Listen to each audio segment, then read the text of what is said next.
Hello students, next question है, most important rule है class 12 का MN रूल।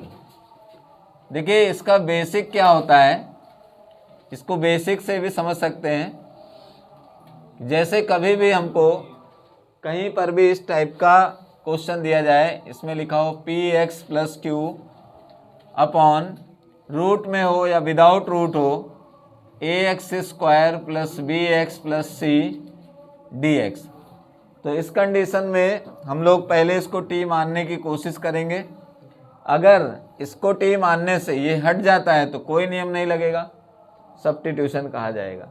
लेकिन अगर इसको t मानने से ऊपर वाला नहीं हटता तो फिर उसको कहते हैं MN रूल। याद रहेगा, क्या कहेंगे? MN। तो अब MN रूल क्या कहता है कि आप अपने इस पूरे क्वेश्चन को इस तरह से लिख लीजिए, ax² + bx + c, और फिर एक काम करना है, सबसे पहला काम कैपिटल M और फिर d/dx, ये जो नीचे फैक्टर दिया गया है, क्वाड्रेटिक इक्वेशन दी गई है, उसका डिफरेंशिएशन कराते हैं और उसको अपॉन में भी लिखते हैं। फिर उसके बाद कैपिटल N लिखते हैं और अपॉन में इसी क्वाड्रेटिक को दोबारा लिख देते हैं। ठीक है, ये एक इक्वेशन अपने मन से उसको बनाना है अगर MN रूल आपको लगाना है, और इसे एक इक्वेशन का नाम दे देते हैं। अब इसको सरल करने का तरीका क्या होगा कि हम उसको समझाएंगे कि ये देखिए, ये वाला जो अपॉन में सब में है, तो इसको हम हटा ले रहे हैं। पहले एक बार लिख के छोड़ देंगे, फिर दोबारा में लिखेंगे तो हटा लेंगे ऐसे। अब केवल ऊपर वाले पोर्शंस लिखे जाएंगे, इसका डिफरेंशिएशन करके लिखेंगे 2ax + b, c का 0 हो गया। यहाँ केवल n, अब क्या करते हैं, ब्रैकेट ओपन कराएंगे, बात नहीं करेंगे, तो px + q, इसका ब्रैकेट के अंदर मल्टीप्लाई करेंगे 2max और mb।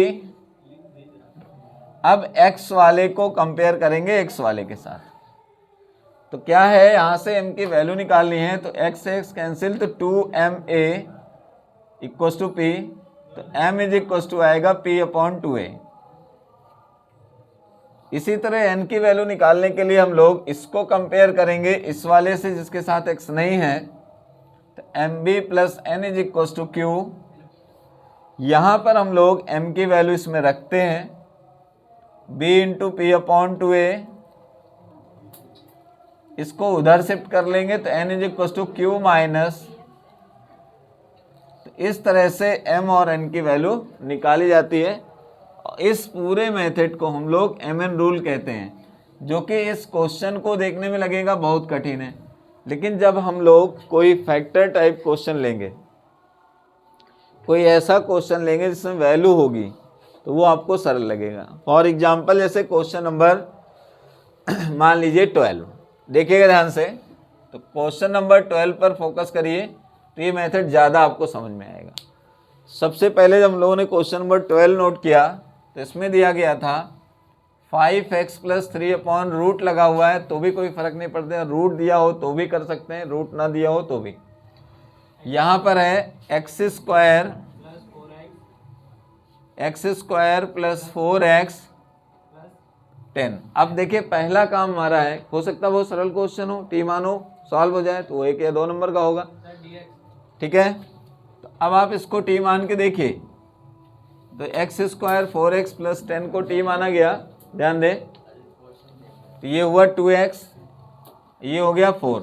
आपको ऊपर चाहिए 5x + 3, नहीं आ रहा है, तो समझ जाइए कि MN रूल का है। अब देखिए इसको कैसे लिखा, 5x + 3 upon root x² + 4x + 10, ध्यान देना है, इंटीग्रेशन हटा है थोड़ी देर के लिए, कैपिटल M लगाएंगे, ध्यान देना, हाँ नीचे हो रहा है तो होने दो, लेकिन वो ऊपर वाली चीज़ नहीं दे रहा है t मानने पर, क्लियर है, नीचे फैक्टर हो रहा है तो होने दो, है ना। रूट लगा है, अगर फैक्टर भी हो रहा, रूट लगा है, तो फैक्टर को वो देखो, फैक्टर था, मल्टीप्लाई करके कंप्लीट स्क्वायर किया था हम लोगों ने। हाँ नहीं, अभी इसमें भी लगेगा, अभी इसमें लगेगा जो n वाले पार्ट में कंप्लीट स्क्वायर करना पड़ेगा। आप देखिए रूट वाले में बस ये ध्यान रखना कि डिफ्रेंशिएट करते समय रूट को नहीं लेना है, ठीक है। तो यहाँ लिखेंगे D by D x x square plus 4x plus 10 upon में रूट में उसी को लिखेंगे। बहुत ध्यान से देखना है क्योंकि अगला क्वेश्चन आप ही करना पड़ेगा। कैपिटल एन अपॉन रूट में एक्स स्क्वायर 4x प्लस 10। अब क्या है, इसे एक इक्वेशन दे देते हैं क्योंकि इसी का बाद में हमें इंटीग्रेशन करने आना होगा। तो अब हम लोग क्या कर रहे हैं, ये अपॉन वाले सब हटा लेते हैं। तो लिखेंगे 5x plus 3 is equal to, इसका फैक्टर करें वो सॉरी डिफ्रेंशिएशन करेंगे तो 2x प्लस 4। यहाँ पर कैपिटल एन देखिए इनका ब्रैकेट ओपन कराएंगे 5x plus 3 2mx 4m plus n, x वाले को x वाले के साथ, तो देखिए x से x कैंसिल हुआ 2m इज इक्वल टू 5, तो m इज इक्वल टू 5/2 एक वैल्यू मिली। इसको कंपेयर करते हैं इस विदाउट x वाले के साथ, तो 4m plus n is equal to 3।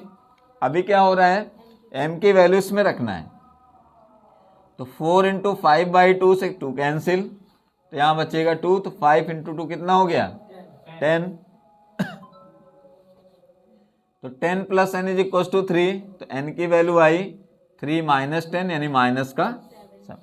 तो mn रूल का यही टारगेट था कि m और n की वैल्यू लाना, ठीक। m की वैल्यू आई 5/2 यहाँ रखेंगे, n की वैल्यू आई -7 यहाँ रखेंगे। अब देखिए अपने इंटीग्रेशन को हम लोग कैसे लिख रहे हैं। इसको हमने दो पार्ट किया, m की वैल्यू 5/2 तो इंटीग्रेशन में लिखेंगे 5/2 तो बाहर हो गया। इसका डिफ्रेंशिएशन आया था 2x प्लस 4 अपॉन में x square plus 4x plus 10 dx। देखिए यहाँ सब्स्टिट्यूशन लगने लगा, अपने आप लगने लगा। -7 बाहर करिए 1 upon under root x square 4x plus 10। अब यहाँ आपको कंप्लीट स्क्वायर बनाना पड़ेगा, ठीक है। कर डालिए, सब लोग करिए।